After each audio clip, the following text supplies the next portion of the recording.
चुनाव आयुक्त ज्ञानेश कुमार गुप्ता का कहना है कि अब चुनाव आयोग नया चुनाव आयोग है जिसका काम सिर्फ निष्पक्ष चुनाव कराना नहीं है। वैसे विपक्ष का कहना है कि निष्पक्ष चुनाव कराने का काम छोड़कर ज्ञानेश कुमार हर वो काम करते हैं जो केंद्र की मोदी सरकार उनसे करने को कहती है, और बीजेपी चाहती है कि चुनाव में नियम उसके फायदे वाले हों।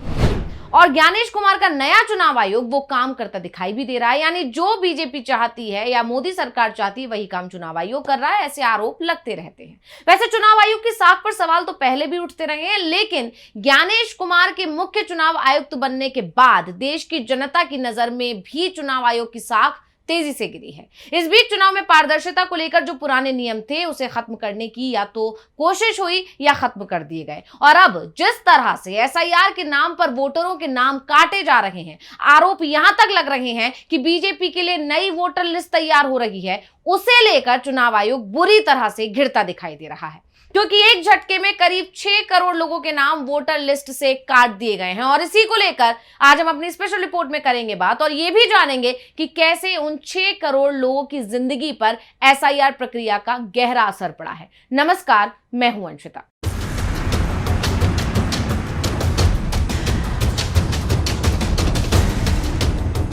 6 करोड़ लोगों के नाम वोटर लिस्ट से हटा दिए गए हैं, और सिर्फ नाम ही नहीं हटाए गए हैं, उन्हें विदेशी घोषित करने की साजिश हो रही है। जिन लोगों के नाम वोटर लिस्ट में नहीं है उनके राशन कार्ड रद्द कर दिए जा रहे हैं, पासपोर्ट रद्द हो रहा है, उन्हें सरकार की मिलने वाली सभी योजनाओं को बंद किया जा रहा है, और सबसे बड़ी बात यह है कि चुनाव आयोग की तरफ से दावे किए जाते हैं कि जिन लोगों के नाम छूट गए हैं उन्हें पर्याप्त मौके दिए जाएंगे, लेकिन ऐसा होता नहीं दिखाई दे रहा है। जिन लोगों के नाम वोटर लिस्ट से हटाए जा रहे हैं, एसआईआर को लेकर विपक्ष की तरफ से दावा किया जा रहा है कि जिन लोगों के नाम हटाए गए हैं उनमें से ज्यादातर नाम दलित और अल्पसंख्यक समुदाय के हैं। जो लोग बीजेपी के वोटर नहीं हैं उनका वोटर लिस्ट से नाम काटा जा रहा है, और इसका असर हाल के विधानसभा चुनावों पर दिखाई भी दिया। पश्चिम बंगाल की बात यहां पर करेंगे क्योंकि पश्चिम बंगाल में अभी एसआईआर हुआ, और सबसे बड़ी बात यह है कि जिस तरह से चुनाव आयोग ने यहां पर एसआईआर कराया वैसा दूसरे किसी राज्य में नहीं कराया। हर दिन नियम बदले जा रहे थे, 90 लाख से ज्यादा लोगों के नाम वोटर लिस्ट से काट दिए गए थे, और ज्यादातर लोग ट्रिब्यूनल में पहुंचे थे। और अब आप देखिए कि ट्रिब्यूनल पर भी किस तरह का दबाव डाला गया। पश्चिम बंगाल के मुख्य निर्वाचन अधिकारी कार्यालय के रिकॉर्ड में कहा गया है कि पूरे चुनाव आयोग ने मिलकर सभी ट्रिब्यूनल से केवल 1607 नामों को ही दोबारा सूची में जोड़ा था, जबकि जस्टिस शिवज्ञानम के ट्रिब्यूनल ने 1777 मामलों की सुनवाई की, जिनमें से उन्होंने 1717 अपीलों को स्वीकार किया, और उनका सबसे चर्चित फैसला कांग्रेस नेता मोताबा शेख का मामला शामिल था। उनका नाम एसआईआर प्रक्रिया के दौरान हटा दिया गया था, लेकिन जस्टिस शिवज्ञानम के ट्रिब्यूनल ने दस्तावेजों की जांच कर उनका नाम मतदाता सूची में बहाल करने का आदेश दिया, जिसके बाद शेख ने फरक्का विधानसभा सीट से चुनाव लड़ा और जीत हासिल की। लेकिन बाद में जस्टिस शिवज्ञानम को इस्तीफा देना पड़ गया, कारण सामने नहीं आया। लेकिन विपक्ष का कहना है कि लोगों के हक में फैसला देने के चलते उन पर दबाव बनाया गया था, और यही कारण है कि जिन 6 करोड़ लोगों के नाम चुनाव आयोग ने एसआईआर के नाम पर काट दिए उनके सामने बड़ी मुश्किल खड़ी हो गई है। पश्चिम बंगाल की पूर्व सीएम ममता बनर्जी का तो कहना है कि यह पर्दे के पीछे से एनआरसी लागू किया जा रहा है। इतने आरोपों के बावजूद एसआईआर प्रक्रिया नहीं रोकी जा रही है, बल्कि इस प्रक्रिया को और तेजी से बढ़ा दिया गया है, और यह जानते हुए कि एसआईआर से आम लोगों को कितनी दिक्कतें हो रही हैं, एसआईआर प्रक्रिया नहीं रोकी जा रही है।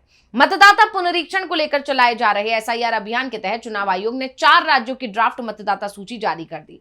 ओडिशा, मणिपुर, मिजोरम और सिक्किम में एसआईआर अभियान के तहत 22 लाख से ज्यादा लोगों के नाम सूची से हटा दिए गए।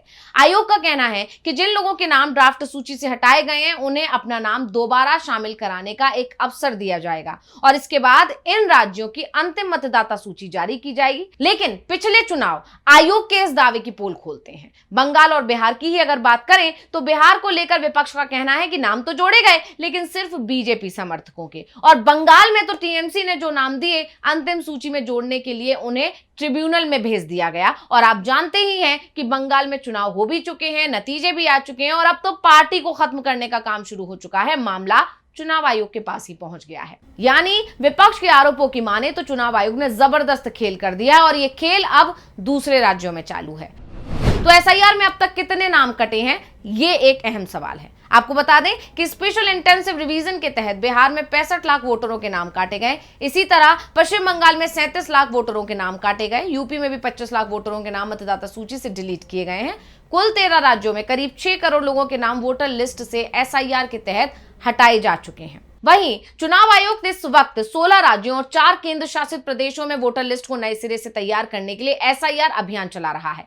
जिन राज्यों में ये अभियान चलाए जा रहे हैं उनमें है आंध्र प्रदेश, अरुणाचल प्रदेश, हरियाणा, झारखंड, कर्नाटक, महाराष्ट्र, मणिपुर, मेघालय, मिजोरम, नागालैंड, ओडिशा, पंजाब, सिक्किम, त्रिपुरा, तेलंगाना और उत्तराखंड का नाम शामिल है। इसके अलावा राष्ट्रीय राजधानी क्षेत्र दिल्ली, चंडीगढ़, दादरा और नगर हवेली और दमन और दीव में भी एसआईआर अभियान चलाया जा रहा है। विपक्ष लगातार आरोप लगा रहा है कि इस अभियान का असर सीधा आम जनता पर पड़ रहा है और यह दिखाई भी दे रहा है कि एक साल में 6 करोड़ लोगों की जिंदगी पर इस एसआईआर के चलते कितना कहर बरपा है।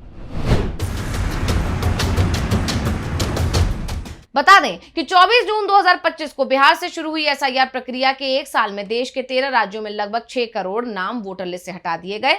इसके चलते लोगों को राशन कार्ड रद्द होने और पासपोर्ट अटकने जैसे गंभीर परेशानियों का सामना करना पड़ रहा है।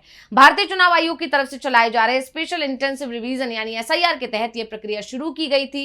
इस प्रक्रिया के तहत यूपी, बिहार और पश्चिम बंगाल जैसे बड़े राज्यों में नामों की कटौती सबसे ज्यादा हुई। ऐसे में लाखों लोगों का नाम राशन लिस्ट से भी काटा गया, जिससे उनकी खाद्य सुरक्षा को खतरा पैदा हो गया।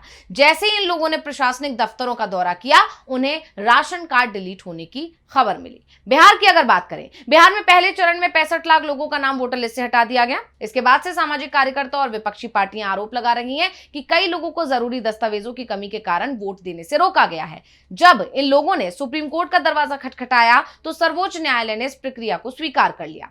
बात पश्चिम बंगाल की करते हैं। वोटर लिस्ट से काटे गए नामों की वजह से पश्चिम बंगाल में पासपोर्ट रिन्यूअल की प्रक्रिया भी अटक गई।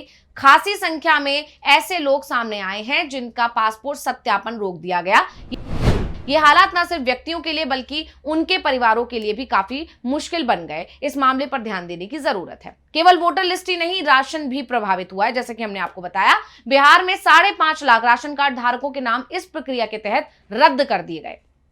सरकारी अधिकारियों का कहना है कि ये एक वैध कदम है ताकि कल्याण योजनाओं का लाभ केवल योग्य लोगों तक पहुंचे। ऐसे में लाखों परिवारों को सरकारी सहायता से वंचित होने के चलते जीविकोपार्जन में दिक्कतों का सामना करना पड़ रहा है। मृत मतदाताओं की संख्या बढ़ रही है, यह भी देखने को मिला। अब्बल डेटा के मुताबिक वोटर लिस्ट से हटाए गए नामों में 66,88,000 मृत मतदाता शामिल हैं। यूपी और पश्चिम बंगाल में सबसे ज्यादा संख्या दर्ज की गई। इसके अलावा अन्य राज्यों में भी लोगों को अपनी पहचान साबित करने के लिए कठिनाइयों में डालने वाली समस्याएं सामने आई हैं। अब इतनी सारी चीजों को देखते हुए एक बड़ा सवाल ये उठता है कि आखिर एसआईआर किया क्यों जा रहा है। तो मतदाताओं की वैधता जांचने के लिए एसआईआर अभियान चलाया जा रहा है, ये कहना है चुनाव आयोग का। जबकि चुनाव आयोग से जब सवाल किया जाता है कि कितने घुसपैठिए पकड़े तो उसके पास जवाब नहीं होता है। इसी तरह मामला सुप्रीम कोर्ट पहुंचा तो सुप्रीम कोर्ट के चीफ जस्टिस सूर्यकांत की बेंच ने मई 2026 में अपने एक फैसले में इसे वैध ठहरा दिया। सुप्रीम कोर्ट का कहना था कि आयोग को मतदाता सूची पुनरीक्षण का अधिकार है, लेकिन विपक्ष लगातार इसके खिलाफ आवाज उठा रहा है और खुलकर इसका विरोध कर रहा है। बड़ी बात यह है कि पूरा इंडिया गठबंधन इस मुद्दे पर साथ आ चुका है। हाल ही में इंडिया गठबंधन में शामिल 23 विपक्षी पार्टियों ने एसआईआर को लेकर चीफ जस्टिस को पत्र लिखा और इन पार्टियों का आरोप है कि एसआईआर की प्रक्रिया पारदर्शी नहीं है। विपक्षी पार्टियों का कहना है कि एसआईआर अभियान मनमानी तरीके से चलाया जा रहा है और आम लोगों की जो शिकायतें इस मामले में आ रही हैं वो तो विपक्ष के आरोपों को सही साबित कर ही रही हैं। तो अब देखना होगा कि चीफ जस्टिस के पास 23 दलों ने जो पहुंचाया है पत्र, उस पर क्या चीफ जस्टिस कोई एक्शन लेंगे या नहीं। तो स्पेशल रिपोर्ट आपको कैसी लगी हमें कमेंट करके अपनी राय जरूर दीजिएगा। इसी के साथ मुझे दीजिए इजाजत। देखते रहिए टीवी लाइव। नमस्कार।